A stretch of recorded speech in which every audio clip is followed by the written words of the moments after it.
ఒక మానవీయ కోణంలో హ్యూమన్ టచ్ మేము ఎక్కడ మిస్ కాలే. ఎవరు అక్కడ నివసించాలని కోరుకోరు. ఇవాళ మాట్లాడుతున్న వాళ్ళు దాని పక్కన నివసించగలరా? ఇవాళ అడ్డుకుంటున్న వాళ్ళని ఒక 3 నెలలు వాళ్ళ కుటుంబ సభ్యులతోనే అక్కడ ఉండమనుండ్రి. ఒక కంటైనర్ హౌస్ ఇస్తాను నేను. ఒకవేళ గుడిసెలలో వాళ్ళకు ఉండడానికి ఇబ్బంది అయితే రాష్ట్ర ప్రభుత్వం తరఫున మూసీ రివర్ డెవలప్మెంట్ కార్పొరేషన్ తరఫున ఆ మూసీ నది పరివాహక ప్రాంతంలో కంటైనర్ హౌస్ ఇస్తాం మీకు with all facilities other than Musi ప్రక్షాళన.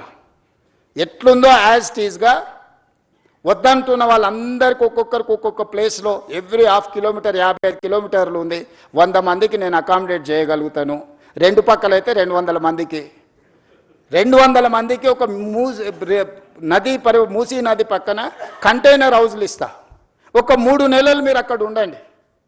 మీరు ఎందుకు వాళ్ళ జీవితాలతో చెలగాటం ఆడుకుంటుర్రు? వాళ్ళ జీవితాలలో వెలుగు రావద్దా? వాళ్ళ జీవితాలు బాగుపడొద్దా? వాళ్ళు ఈ దోమల నుంచి మురికి నుంచి వాళ్ళు బయటపడొద్దా? వాళ్ళ పిల్లలు చదువుకోవద్దా? వాళ్ళకు వైద్యం అందొద్దా? వాళ్ళ అభివృద్ధి పదం వైపు నడవద్దా? ఈరోజు ఓల్డ్ సిటీలో ఉండే పిల్లలకు ఉద్యోగం లేదు.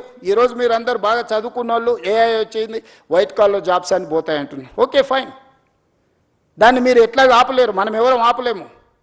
వచ్చే సాంకేతిక విప్లవాన్ని మనం ఆమోదించాల్సిందే. మనకి ఇష్టం ఉన్నా లేకున్నా అది మనల్ని దాటుకొని వెళ్ళిపోతూనే ఉంది.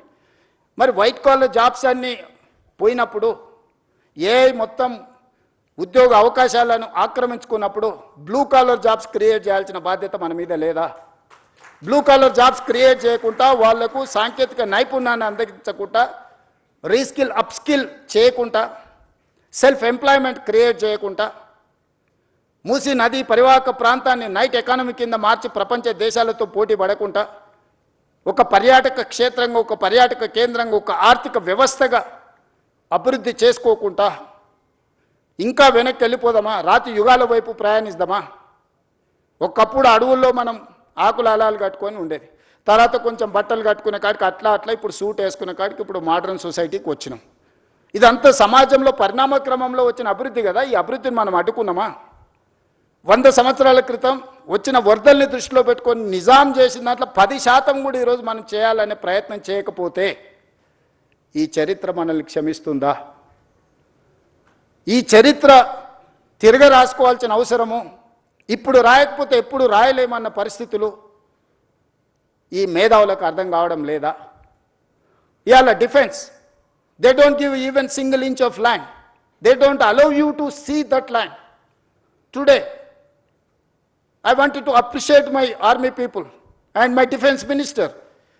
He has prepared to give 100+ acres in Bapu Gandhi Sarovar, where our army people are training, Agniveers are training there. They have decided to shift their Agniveer training camp some other place, and they are giving 100+ acres for this Gandhian ideology, where the Moosi is going to come up.